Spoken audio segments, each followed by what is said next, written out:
गोरेगावच्या नेस्कोमध्ये झालेली ही drugs party ही फक्त एक घटना नाही तर महाराष्ट्रातील कायदा सुव्यवस्थेच्या झालेल्या पूर्णपणे बोजवर आहे. विद्यार्थी देशाचे भवितव्य आहेत हे आज खुलेआम ड्रग्जच्या आहारी जात आहे आणि सरकार मात्र झोपलंय. हे कॅबमध्ये बसून ड्रग्ज घेतले जातात, ओव्हरडोस होतो आणि 2 विद्यार्थ्यांचा मृत्यू होतो, तरी प्रशासनाला काही माहिती नाही. अत्यंत धक्कादायक आहे. कल्याण परिसरातून मुंबई शहरामध्ये ड्रग्ज येतात. हे नेटवर्क कोण चालवतं आणि याची पूर्णपणे पोलिसांना सुगावा नाही. पोलिसांना कोणती माहिती नाही. पोलीस फक्त घटना झाल्यानंतर आटो दाखवून जबाबदार झटकण्याचं काम करतात, पण हे चालणार नाही.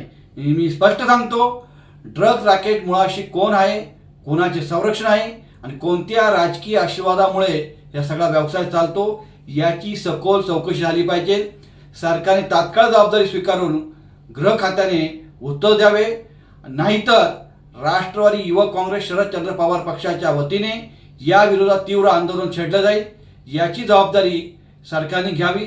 महाराष्ट्राला ड्रग्ज मुक्त करण्याची जबाबदारी देखील सरकारची आहे आणि जर अपेक्षित ठरत असेल त्यांनी सत्तेत राहण्याचा नैतिक अधिकार नाही.